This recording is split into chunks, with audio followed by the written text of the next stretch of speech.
Republic Act number 6728, Government Assistance to Students and Teachers in Private Education Act, GASTPE. A private high school teacher is unsure whether she qualifies for salary subsidy under GASTPE. As her lawyer, how will you advise her? Answer: I would advise her to check if her school participates in a GASTPE. The law provides salary subsidies only for teachers in participating private high schools and with proper government accreditation. She should also ensure she meets the qualifications such as being a full-time teacher. Section 2 of RA 6728 explains the purpose of the program. Number 2. A student under the Education Service constructing a ESC program was denied renewal. What action can you take? Answer: I will advise the student for the parent to request the school to explain the reason for denial. It was due to performance. Section 4 of RA 6728 allows the teacher to set standards, but the students can appeal to DepEd for review to ensure fairness. A private school failed to remit ESC funds properly. What legal steps should be taken? Answer: the school must be reported to the Department of Education or DepEd. Under Section 5, schools are required to remit funds correctly, and failure to do may result in penalties or withholding of government support. A teacher claims discrimination because the subsidy was delayed. What remedy is available? Answer: the teacher can file a complaint with the school administration and applied and DepEd. The law expects prompt payment if delay causes financial harms. Legal actions for administrative or civil remedies is possible. Number 5. Parents' complaints about unclear ESC guidelines. How would you interpret the law for them? Answer: I would explain the ESC guidelines and set by DepEd to help qualified students access private education. The law ensures support for deserving students, but the school sets operational details within legal limits. Number 6. A student transferred mid-year. Can they still avail GASTPE? Answer: yes, but only if the new school participates in GASTPE and students meet eligibility requirements. Section 2 allows transfer students to continue receiving assistance to properly documented. Question number 7. The principal used GASTPE funds for school renovation. Is this legal? Answer: no. It is illegal. Section 5 specifies that funds must go only to teachers' salaries and student subsidies, not for other purposes. Question number 8. How does RA 6728 ensures equitable access to education for poor but deserving students? It provides subsidies to students and teachers. It promotes schools allowing students from low-income families to access quality education they could not afford otherwise. Question number 9. How should teachers uphold transparency in subsidy programs as part of PPST ethics? Answers: teachers should report accurately, ensure payments are properly documented, and inform students and parents about subsidies. Transparency prevents misuse and builds trust. Let's move to question number 10. How does participation of GASTPE relate to teachers, CPD, on equity and fairness? Answer. Teachers learn to apply fairness in awarding support, treating all students equally, and understanding financial assistance program. This strengthens profession, growth in equity, and ethics. Now let's move to Republic Act number 8545, expanded government assistance to students and teachers in private education, AGAS-TPE. How does RA 8541 expands opportunities compared to RA 6728? Answer. RA 8545 expands the program to include senior high school, SHS, students and more teachers. It increased the number of students who can receive subsidies and covers more private schools. Question number 2. As students receive double subsidies under ESC and senior high school vouchers, is this allowed? No. Double subsidies are not allowed. Each student can only receive one type of government aid at a time, as stated in Section 6 of RA 8545. Question number 3. The school failed to submit reports for EGAS-TPE. Can they still receive funds? Answer. No. Schools must submit required reports to PEAC, Private Education Assistance Committee. Without reports, funding can be delayed or withheld according to Section 7. Question number 4. As a lawyer, how will you explain the role of PEAC in EGAS-TPE implementation? Answer. PEAC managed the program, checks eligibility, improves the students' subsidies, and monitors proper use of funds. They ensure the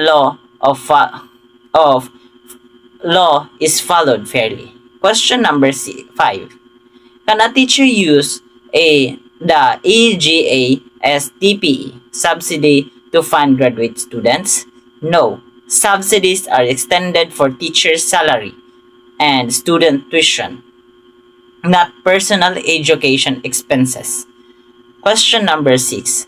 A parent challenges the fairness of a voucher's distribution. What provision addresses this? Section 4 ensures selection is based on need and academic qualification. Parents can be appealed to PEAC or DepEd if they believe the process was unfair. Question number 7. What should be a teacher do when the voucher program budget is delayed? Answer. The teacher should report the delay to the school administration and DepEd and ask for official information or when funds will be released. Question number 8. A student is removed from the voucher list of poor performance, legal or not? Answer. Legal. It is legal. According to RA 8545, it allows schools to set performance standards and students not meeting them can be removed. However, the school must follow clear guidelines and give notice. Question number 9. How does a GAS-TPE promote inclusive education? PPST Domain 3. Answer. It ensures students from poor families with different abilities or background can be accessed private education. Teachers learn to treat all learners fairly and inclusively. Let's move to question number 10. How does understanding a GAS-TPE enhance teacher CPD and inquiry and access? Answer. Teachers improve their knowledge of government progress, learn fairness and handling students, and apply ethical principles in supporting learners, enhancing professional growth. Let's move to Republic Act number 8190, localizing law for teachers. Question number 1. A teacher from other province was hired over local applicant. Is this legal? Answer: no. RA 8190 requires that qualified local teachers should be prioritized. Non-local teachers can only be hired if no local teachers is available. Question number 2. A local teacher feels discrimination against despite having the same qualifications. What's your legal argument?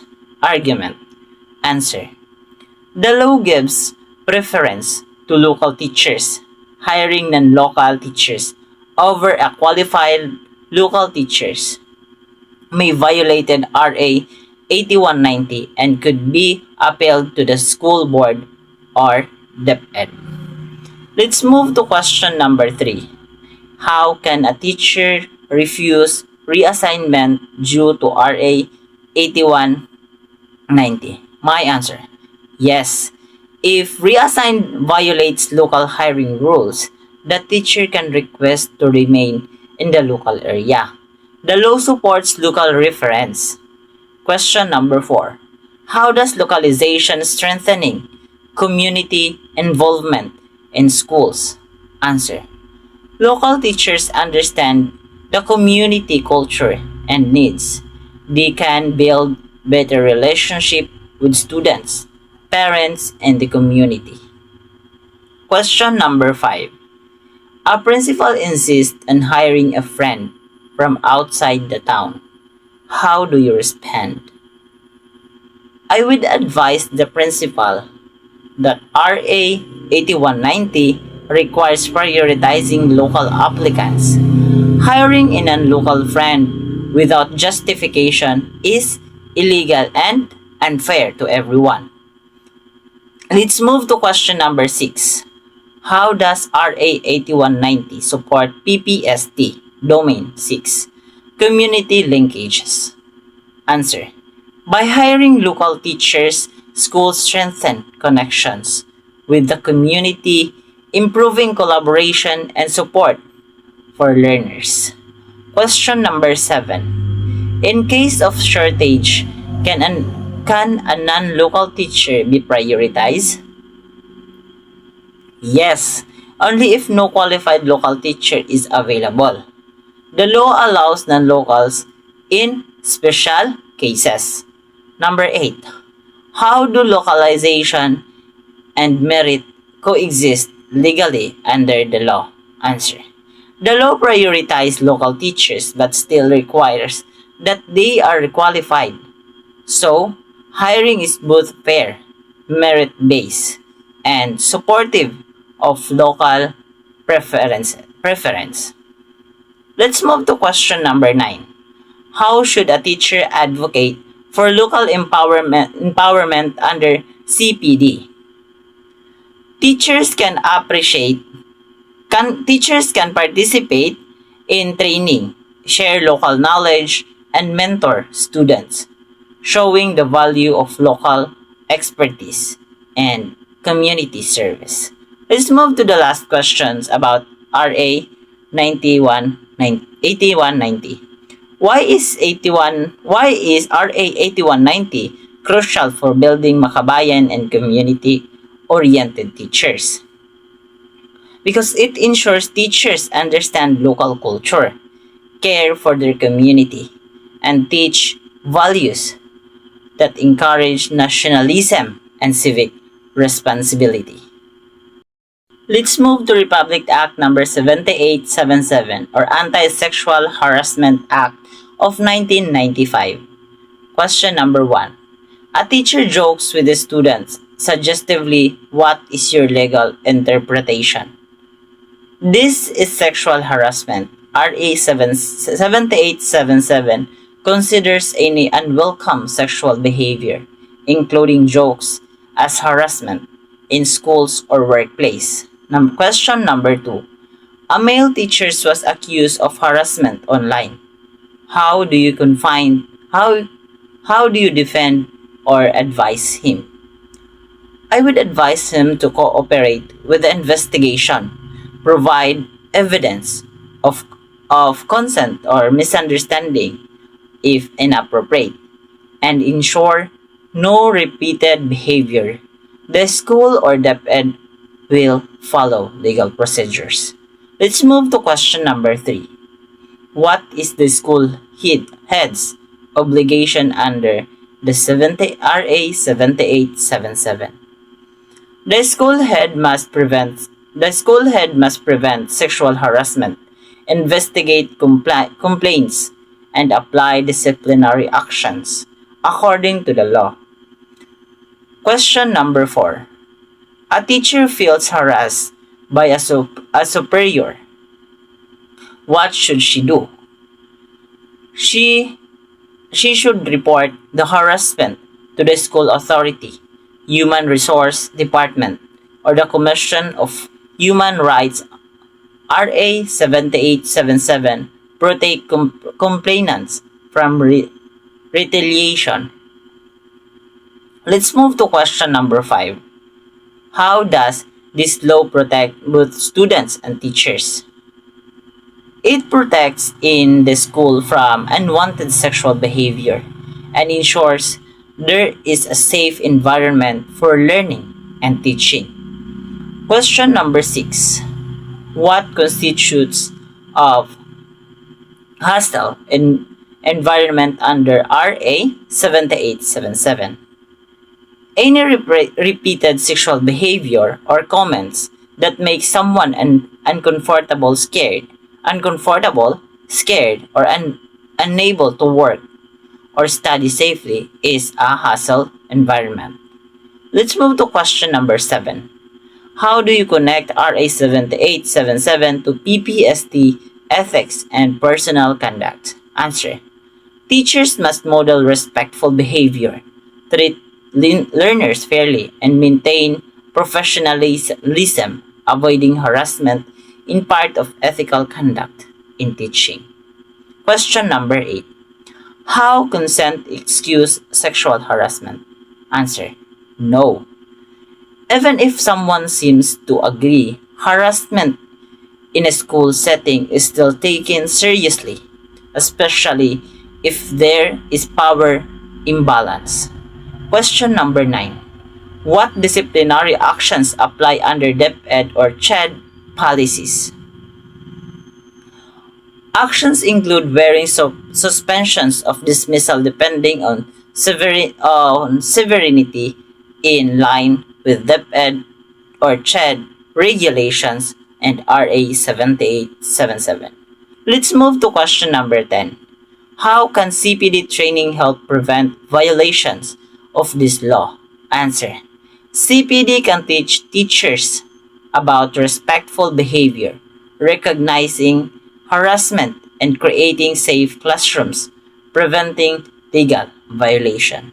And now let's move to Republic Act number 9262 or Anti-Violence Against Women and Their Children Act of 2004.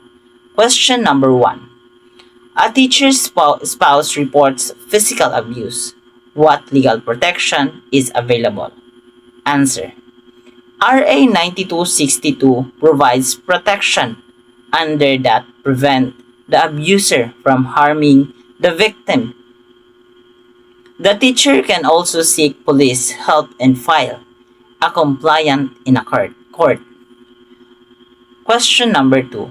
A student mother reports psychological abuse by her partner. What's your advice? I advise here to file a complaint with the Barangay Protection Office or police. Psychological abuse like threat or humiliation is recognized under RA 9262. Let's move to question number 3. How can teachers identify and report VAWC cases in school ethically? Answer. Teachers should watch for signs of abuse, listen carefully without judgment, document observations, and report cases to the proper authorities while protecting the child's privacy. Question number 4. How does RA 9262 extend the emotions neglect? My answer. Emotional neglect like ignoring, threatening, or isolating a child or a spouse is considered VAWC under the law and can be reported. Let's move to question number 7.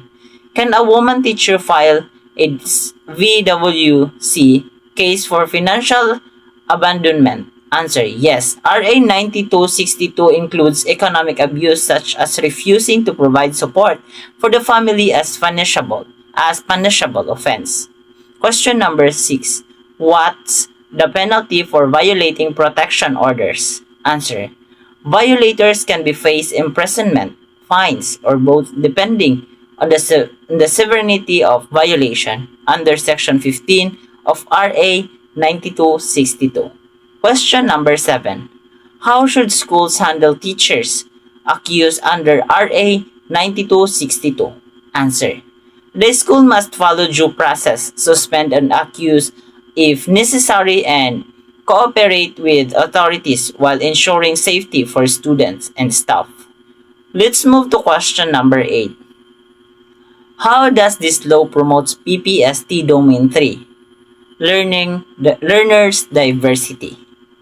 Answer, teachers learn to understand different family situations and protect vulnerable learners, creating a safe and inclusive environment. Let's move to question number 9. How do teachers integrate VAWC awareness into CPD or guidance program? Answer, they can include lessons on respect, gender equality, and safe relationships in workshops or guidance counseling programs. Let's move to question number 10. What role of teachers play in advocating gender-respectful classrooms?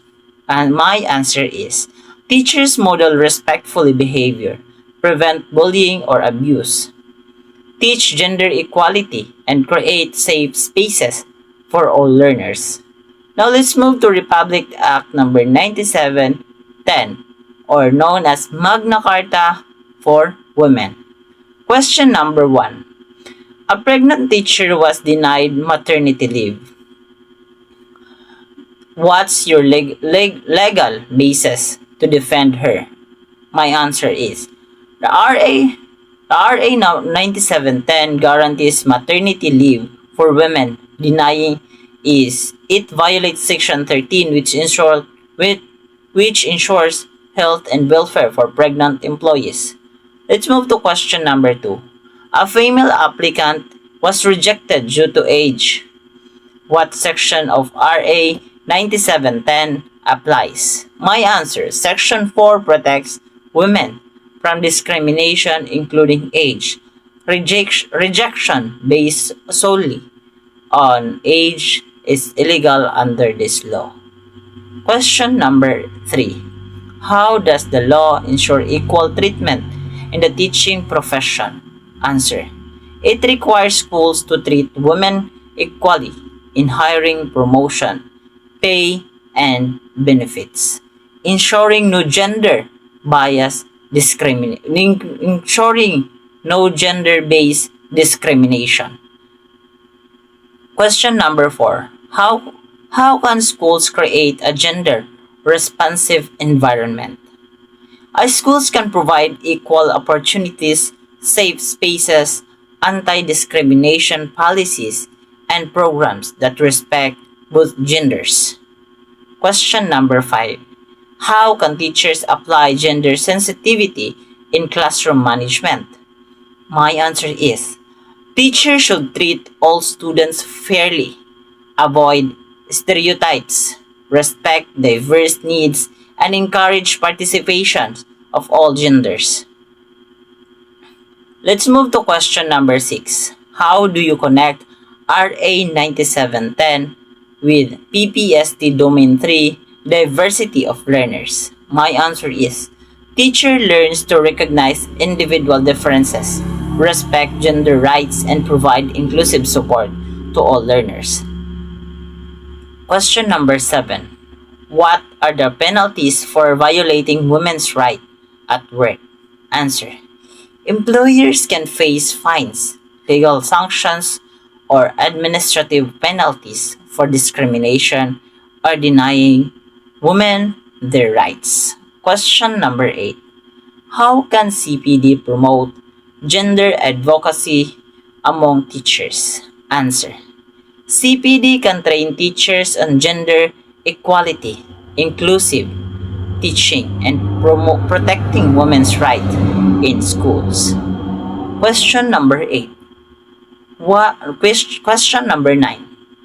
What rights do women have regarding promotion and leadership in schools? My answer. Women have equal rights to apply for promotions, leadership positions, and benefits without gender discrimination. Let's move to question number 10. How does this law reflect teachers' role as models of respect and inclusion? My answer. By following RA 9710, teachers shows fairness, respect, and inclusion in classroom, modeling proper behavior for students. And now let's move to the Republic Act number 8491, also known as Flag and Heraldic Code of the Philippines. Question number 1. A student refuses to sing the national anthem. What is the legal action? RA 8491 requires respect for the national anthem. The school should remind the students about the law and encourage participation. Persistent refusal may lead to guidance counseling, not punishment. Question number 2. A teacher displays the flag incorrectly. What are the consequences?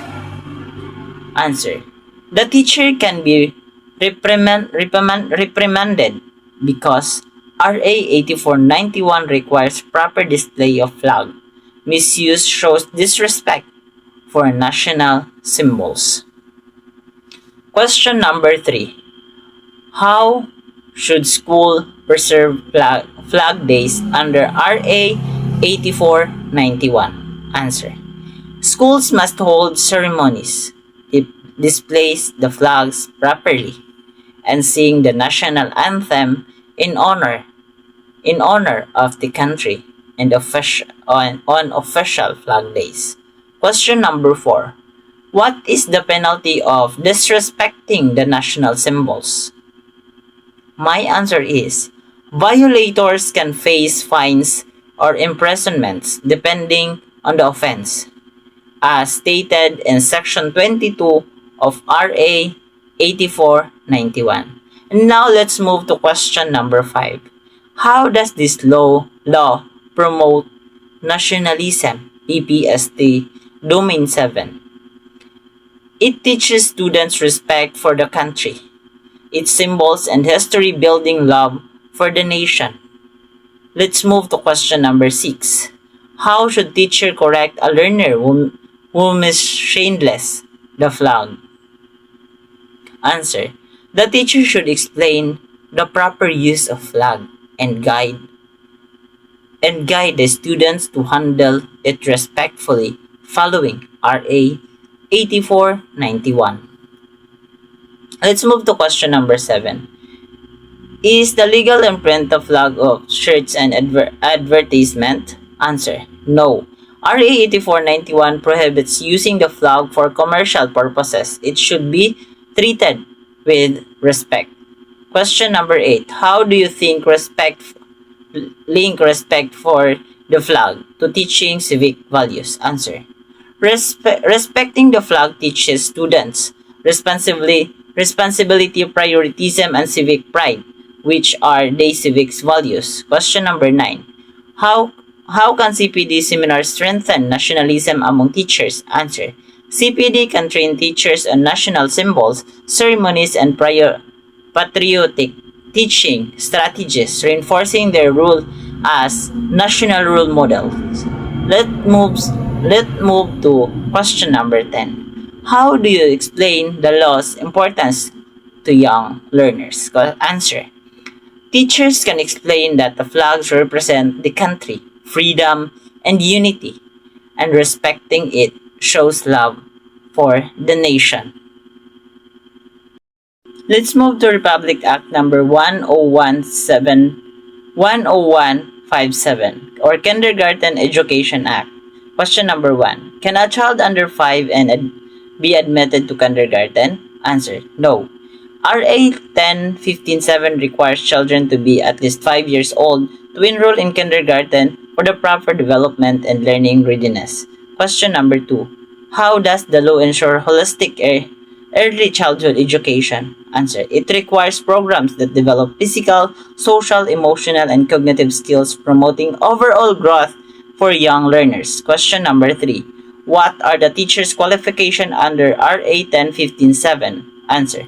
Kindergarten teachers must have proper training and early childhood education as certified by DepEd or CHED. Question number 4. A kindergarten teacher uses inappropriate materials, legal or not? Answer. Not legal. Materials must be safe, age appropriate, and support learning as required by RA 10157. Question number 5. How does this law align with PPST Domain 1 content knowledge? Teachers must have strong knowledge in early childhood education to teach properly and meet learning standards. Question number 6. How should teachers assess kindergarten learners legally and ethically? Answer. Assessment must be age appropriate, fair, and focus on development, not punishment. Progress should be documented accurately. Question number 7. How do you explain the significance of play-based learning in law? Answer. RA 10157 supports learning through play because it helps children develop creativity, social skills, and problem solving naturally. Question number 8. Can parents demand acceleration of their child? Answer. No. RA 10157 emphasized the age-appropriate learning children must meet developmental readiness before moving ahead. Question number 9. What is the role of CPD in improving early education? CPD helps teachers learn new teaching methods, child develop, strengthens, and best sacrifice practices to improve kindergarten inclusion. Number 10. How do teachers uphold the spirit of RA 10157? Answer. By providing safe, inclusive, play-based, and developmental appropriate learning for all young learners. Move to Republic Act number 10533 or Enhanced Basic Education Act of 2013 or K-12. Number 1. How do you defend the K-12 against critics saying that unnecessary? Answer. K-12 ensures students have enough years to learn skills, prepare for college or work, and develop 21st century competencies, improves the quality of education and competitiveness. Number 2. A school refuses to implement senior high. What is legal advice? Answer.